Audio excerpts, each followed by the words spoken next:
নিয়ে হাজির আপনাদের সঙ্গে আমি ঋষিকেশ। ভিডিও শুরুতেই প্রত্যেকদিন যেমন বলি, ভিডিওটা ভালো লাগলে লাইক কমেন্ট শেয়ার করতে ভুলবেন না। চ্যানেলে নতুন হলে সাবস্ক্রাইব করে নেবেন। ইস্ট বেঙ্গল, ইস্ট বেঙ্গল আর ইস্ট বেঙ্গল, চতুর্দিকে কিন্তু এই ইস্ট বেঙ্গলকে নিয়ে চর্চা হচ্ছে। দেখুন, ইস্ট বেঙ্গল আইএসএল চ্যাম্পিয়ন হয়নি, east Bengal I league champion হয়নি, অনেকে এইসব বলেন টলেন, কিন্তু ইস্ট বেঙ্গলকে নিয়ে সবচেয়ে বেশি চর্চা হয়। আর বিশেষ করে এই ট্রান্সফার মার্কেটে তো বটেই। তো একের পর এক সাইনিং করাচ্ছে ইস্ট বেঙ্গল এবং প্লেয়াররাও কিন্তু চলে আসছে। আমি বলছি বিদেশি প্লেয়াররা। গতকাল ভোর রাতে ৩টেরও কিছু পরে, কারণ আমি ৩টে পর্যন্ত লাইভ দেখার চেষ্টা করছিলাম, দেখছিলাম, তখনও পর্যন্ত অস্কার ব্রুজো এবং কেভিন সিভেলে তারা বিমানবন্দর থেকে বেরিয়ে আসেননি। যদিও তাদের ফ্লাইট 2:20 কলকাতায় আসার কথা ছিল, কিন্তু তারা ৩টেরও অনেক পরে এসেছেন। ৩টে পর্যন্ত তো আমিই দেখছিলাম, ৩টেরও কিছু পরে পর্যন্ত। যাই হোক, তো কেভিন সিভেলে এবং অস্কার ব্রুজো তারা চলে এসেছেন এবং সেই সময় পর্যন্ত কিন্তু বিমানবন্দরে প্রচুর দর্শক উপস্থিত ছিলেন। ইস্ট বেঙ্গল কর্মকর্তারা তো ছিলেনই, ইস্ট বেঙ্গলের পক্ষ থেকে অফিসিয়ালসরা ছিলেন, তারা তাদেরকে স্বাগত জানান।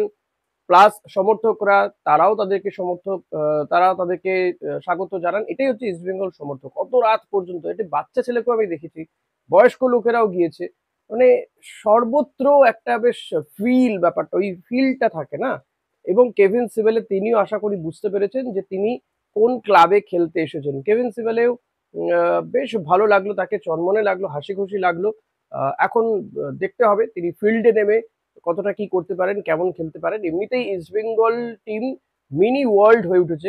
ভারতীয় প্লেয়াররা তো রয়েছেন, এছাড়া গ্রিক, প্যালেস্টাইন, আর্জেন্টিনা, ব্রাজিল, মরক্কোর প্লেয়ারও আসছে। মিনি ওয়ার্ল্ড বলা যেতে পারে ইস্ট বেঙ্গল টিম। এখন আর্জেন্টিনা আর ব্রাজিল দুটো টিমের প্লেয়ারও কিন্তু আমাদের রয়েছে, মানে দুটো দেশের প্লেয়ারও আমাদের টিমের মধ্যে রয়েছে। ব্রাজিলের মিগুয়েল ফিগুয়েরো আর পাশাপাশি আর্জেন্টিনার কেভিন সিভেলে। অর্থাৎ এই যে দুটো স্তম্ভ ফুটবলের, তারাও কিন্তু এখন ইস্ট বেঙ্গলে। আর কলকাতাকে তো ফুটবলের মক্কা বলা হয়ে থাকে। তো বুঝতেই পারছেন, এবার ইস্ট বেঙ্গল টিমটা অনেক বেশি ব্যালেন্স। তবে হ্যাঁ, এরা দুজন চলে এলো, তার আগে রশিদ চলে এসছে, দিয়ামান্তাকস চলে এসছে। মিগুয়েল কবে আসবে আর হামিদ আহাদাত কবে আসবে, অর্থাৎ মরক্কান স্ট্রাইকার কবে আসবে, এইটাই এখন সবচেয়ে বড় প্রশ্ন। দেখুন, মিগুয়েল আজ রাতে হয়তো চলে আসতে পারে, এমন একটা কথা শোনা যাচ্ছে, কিন্তু কটা নাগাদ আসবে সেটা পরিষ্কার নয়। আজ রাতে বা আগামীকাল আসতে পারে। আর হামিদ আহাদাত তিনিও কিন্তু 21-22 তারিখ নাগাদ চলে আসছে। হামিদকে নিয়ে একটা সমস্যা দেখা দিয়েছে। আহ তো সেই সমস্যাটা যত দ্রুত সম্ভব মিটে গেলেই কিন্তু হামিদ চলে আসবে। সমস্যাটা কি? সমস্যাটা বলছি, সেটা হচ্ছে একটা ভিসা সমস্যার জন্যই কিন্তু হামিদ এখনো পর্যন্ত কবে আসবে এটা নিশ্চিত করে বলা যাচ্ছে না। ইস্টবেঙ্গল 6জন বিদেশিকে নিয়েই কিন্তু ডুরান্ডে নামবে। ডুরান্ডে 6জন বিদেশির নাম রেজিস্টার করা হবে বলে জানা যাচ্ছে, যার মধ্যে হামিদ আহাদাদও রয়েছে, মরক্কান স্ট্রাইকার। এবার হামিদ কবে আসবে সেটা একটা বড় বিষয়। 4জন বিদেশিকে খেলাতে পারবে ডুরান্ডে।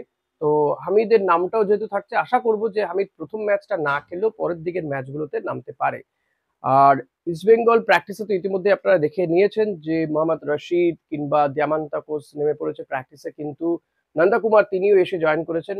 আজকেই কিন্তু অস্কার ব্রুজো এবং কেভিন সিভেলে তারাও প্র্যাকটিসে নেমে পড়ছে। বিকেল 4টের পর থেকে প্র্যাকটিস রয়েছে।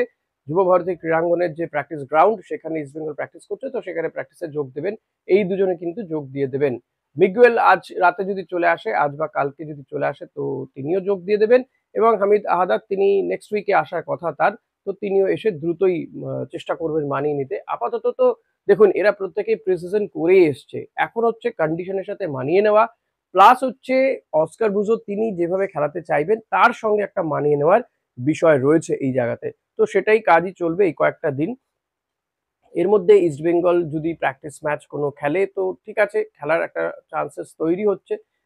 আমি বলবো যে একটা খেলে নেওয়া উচিত এই ক্ষেত্রে, এবং ভালো একটা টিমের সাথেই প্র্যাকটিস ম্যাচ খেলা উচিত ইস্টবেঙ্গলের। যদি কলকাতা লিগের এই মুহূর্তে ভালো টিম বলতে গেলে পাঠচক্র, পাঠচক্রের সঙ্গেও যদি খেলে তাহলে পাঠচক্রও কিছুটা উপকার হয়, এবং ইস্টবেঙ্গলের তো হয়। ইস্টবেঙ্গল জুনিয়র টিমটা পাঠচক্রের কাছে হেরে গিয়েছে, তো এই টিমটার সাথেই আমি বলবো খেলা উচিত এই মুহূর্তে দাঁড়িয়ে, যদি খেলতেই হয়। তো এটা আমার ব্যক্তিগত ব্যাপার, ব্যক্তিগত চয়েস থেকে বললাম। আর পাশাপাশি ইস্টবেঙ্গল যেমন ট্রান্সফার মার্কেটে ঝড় তুলেছে, চুপি চুপি কিন্তু আরেকটা টিম, কলকাতারই আরেকটা টিমও কিন্তু ট্রান্সফার মার্কেটে ঝড় তুলছে, সেটা হচ্ছে ডায়মন্ড হারবার এফসি। অভিষেক বন্দ্যোপাধ্যায়ের এই টিমটা একের পর এক প্লেয়ারদের বিদেশিদের সাইন করাচ্ছে, এবং তারা প্রথমবার এইবারই আই লিগে, আই লিগ ওয়ানে খেলার সুযোগ পেয়েছে, আই লিগ টুতে ছিল। তো এবং এবারই কিন্তু তারা আই লিগ চ্যাম্পিয়ন হয়ে নেক্সট সিজনে তারা আইএসএল খেলার তোড়জোড় করছে। ইতিমধ্যেই ডায়মন্ড হারবার তারা এই ব্রাইটকে সাইন করিয়েছে, ক্লেটন ব্রাজিলের এই ফুটবলারটিকে সাইন করিয়েছে।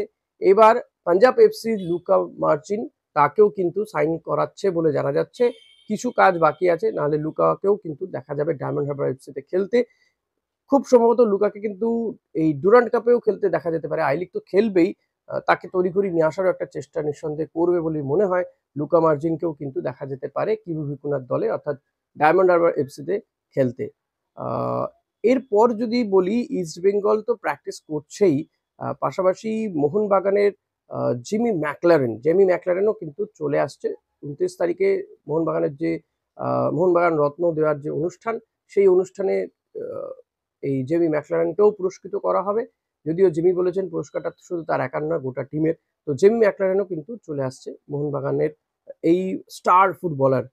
এবার কিন্তু ইস্টবেঙ্গল মোহনবাগানের মধ্যে যদি ম্যাচ হয়, একটা দারুণ ফাইট দেখতে পারবো, কারণ দুটো টিমই যথেষ্ট ভালো টিম। ইস্টবেঙ্গল এবছরও যথেষ্ট ভালো টিম করেছে। এবার যদি চ্যাম্পিয়ন না হয় বা কোনো ট্রফি ঘরে না তুলতে পারে, আমি জানি না এরপরে আর পাবে কিনা কোনোদিন। তো আপনাদের কি মনে হয় সেটা অতি অবশ্যই আপনারা আমাকে একটু কমেন্ট করে জানান।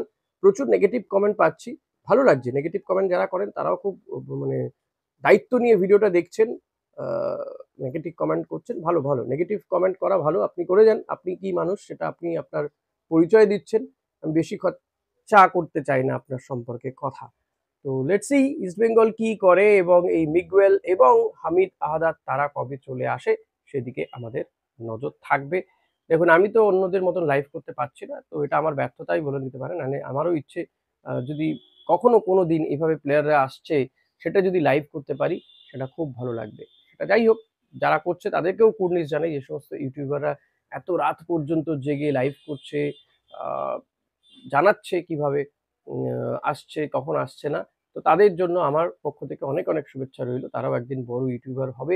অনেকেই অনেকটা বড়ই অনেকটা পথ গিয়েছে। ইউটিউব চ্যানেল কন্টিনিউ করাটা এতটা সহজ কাজ নয়। অনেকে যারা বাড়িতে বসে বসে ভিডিও দেখেন আর কমেন্ট করেন নেগেটিভ কমেন্ট, প্রত্যেকটা চ্যানেলে গিয়ে তারা নিজেরা কি করতে পারেন আমার সন্দেহ আছে।